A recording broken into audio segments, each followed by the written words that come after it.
At 80 years old, Tom Selleck suddenly starts talking about Steve McQueen for the first time. Tom Selleck was born Thomas William Selleck on January 29, 1945, in Detroit, Michigan, and he grew up mostly in Southern California. Tom's road to becoming a big star was definitely not quick or easy at all. His early life was full of the same good values that later shaped his work and how everyone saw him, like being disciplined, never giving up, staying humble, and really respecting hard work. Those same qualities helped him a lot when he was working in Hollywood, a place famous for stars who come and go fast and always have to change themselves. Tom went to the University of Southern California on a basketball scholarship, and at first he dreamed of a life that had nothing to do with movies or TV. But during those college years, his big, strong body, tough, handsome looks, and natural confidence made talent scouts notice him right away. They told him to try acting, so he started taking drama classes while he paid his bills by doing TV commercials and tiny parts on shows.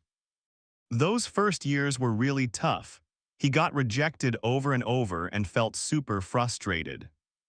Tom kept auditioning for tons of roles and lost a bunch of them, including some that turned into really famous parts for other actors later.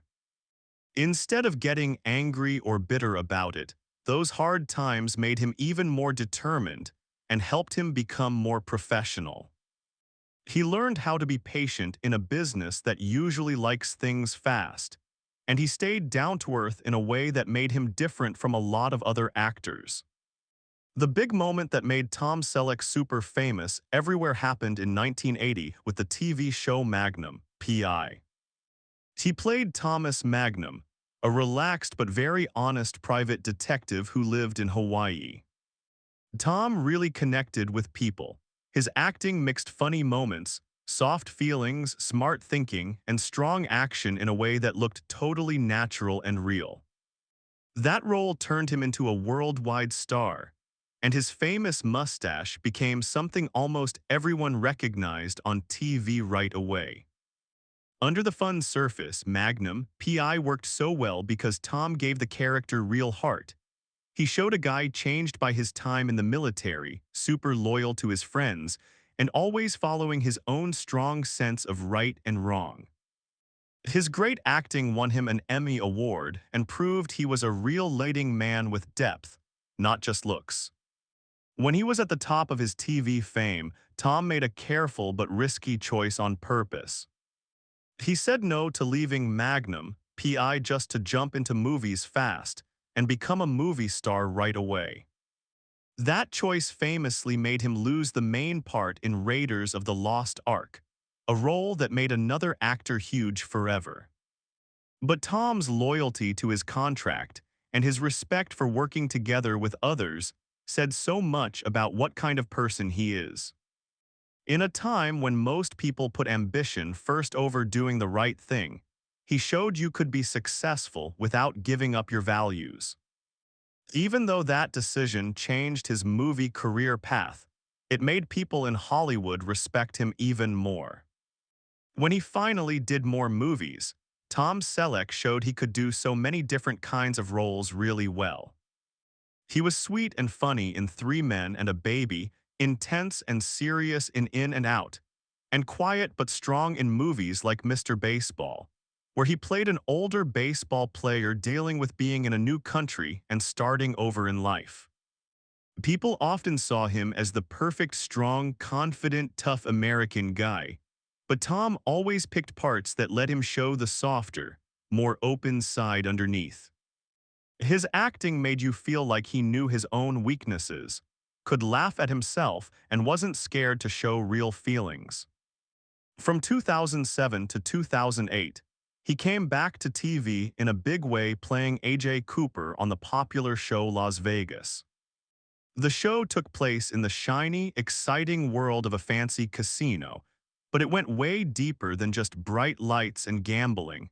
It showed the hard personal and work problems the people there really faced every day. It had stories about security dangers, fights for power inside, and tough choices because of money and greed. Tom's acting brought real seriousness and strength to it, reminding everyone that behind all the glamour on the Las Vegas Strip was a job full of stress, loyalty, and danger all the time. That same year, he gave a strong, quiet, touching performance with Kathy Baker in the TV movie Jesse Stone. See Change in 2007. It was based on a book by Robert B. Parker, and the story was about a thoughtful police chief trying to solve a murder while also dealing with feeling alone, doing his duty, and staying true to what's right.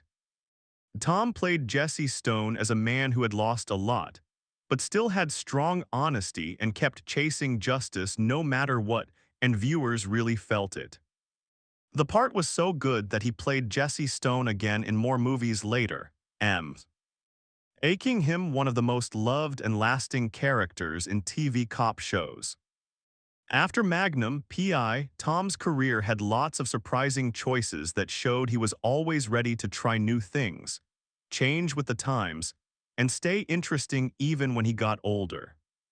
In 2010, he made fans happy by doing the fun comedy The Killers, playing a character named Mr. Cornfeld. It wasn't the main part, but Tom's warm, familiar feeling added something special to the movie and reminded people why his relaxed charm and strong screen presence lasted so long. He proved that even in smaller roles, he could still make you remember him by mixing his experience with a smart, funny way of not taking himself too seriously. And old fans and new ones both loved it. 2 years after that, in 2012, Tom went outside movies and TV by becoming the main face in Coldwell Banker's big ads across the country. The commercials talked about how much a home really means to people emotionally, which fit perfectly with how Tom always seemed: trustworthy, steady, and comforting. Having him in the ads made them feel real because he wasn't just a famous person selling stuff. His voice made people think of safety and old-fashioned good values. For a lot of people watching, seeing Tom in those ads made them see him as someone reliable and cozy, just like the characters he played for years. In 2016, Tom took another big job speaking for a company. He became the guy selling reverse mortgages for American Advisors Group. Again, it matched his older, respected image perfectly. The ads were for older people who own homes, and Tom's calm, strong way of talking made a tricky money subject easy to understand. He didn't do loud, pushy selling. He gave calm advice and clear explanations, acting like a friend you can trust instead of just a celebrity. That choice showed how Tom had moved into a part of his career where people loved him for being believable and having real-life wisdom. Maybe the most fun and sweet surprise was Tom's music moment. In 2021, he finally put out his first album Song as a Singer. He sang the old classic, Yes Sir, That's My Baby with Nicholas King.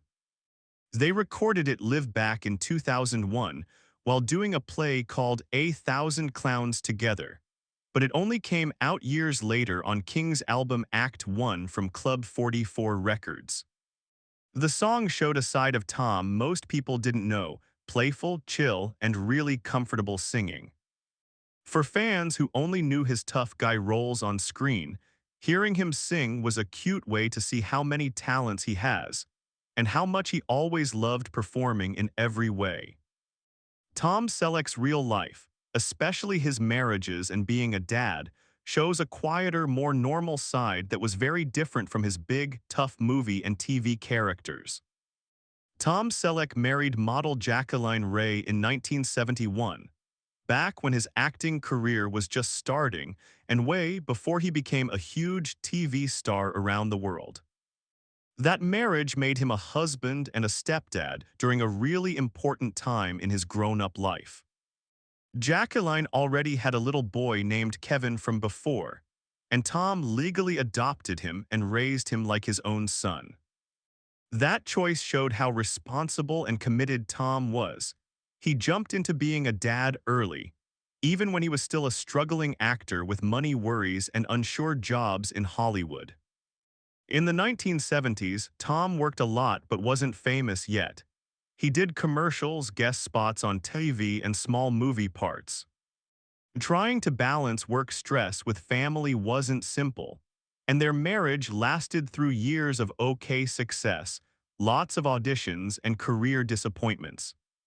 But as time went on, the pressures from wanting more, being apart a lot, and both of them changing made things hard. By the early 1980s, Tom's career was about to explode because Magnum, PI was coming and would make him famous everywhere.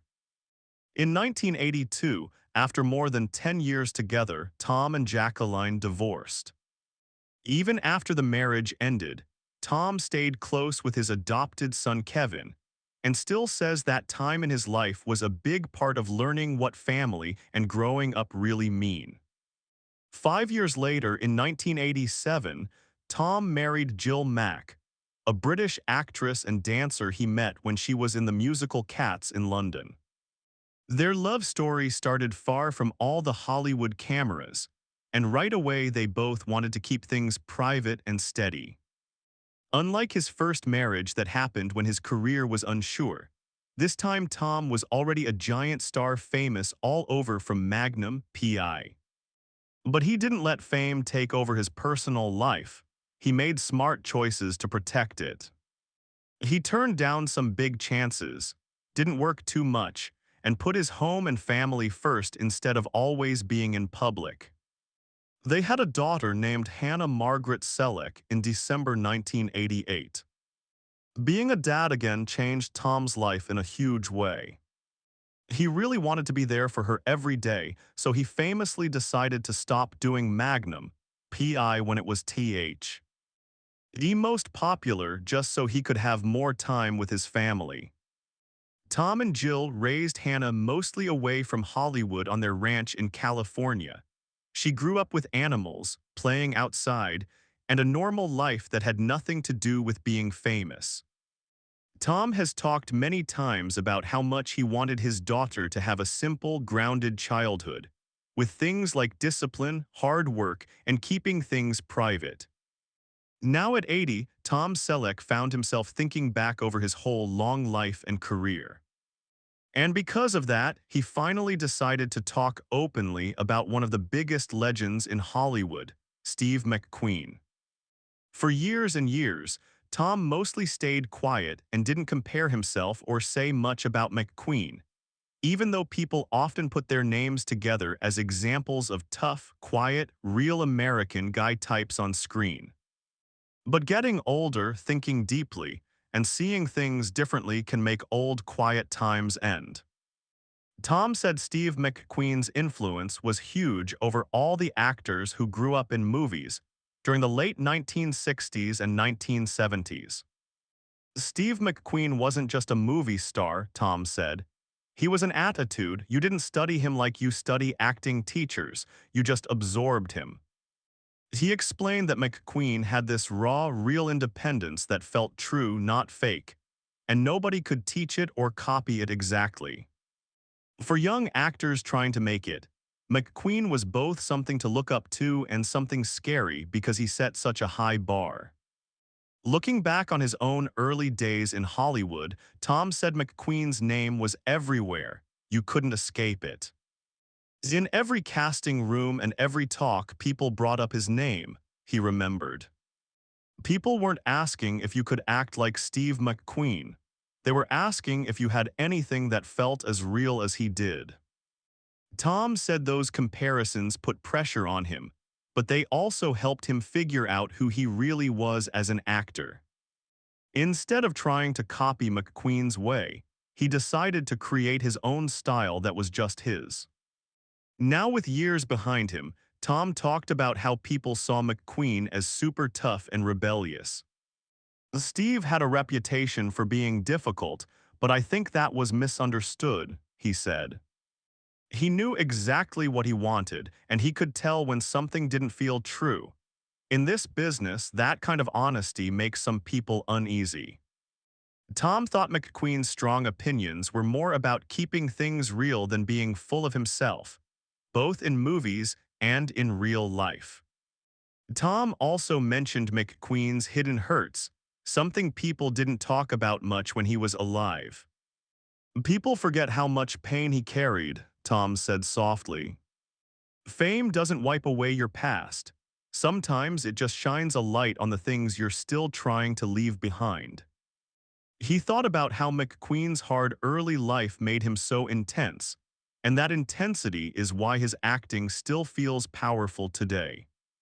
As Tom got older, he started feeling more understanding and kind toward McQueen. When you're young, you think legends are unbreakable, he said. But at 80, you see that everyone was just trying their best with whatever they had. He said watching McQueen's career shine so bright and then end too soon was like a warning. It taught Tom how important it is to find balance, care about family, and know when to step back. Tom made it clear his respect for McQueen was never about copying him.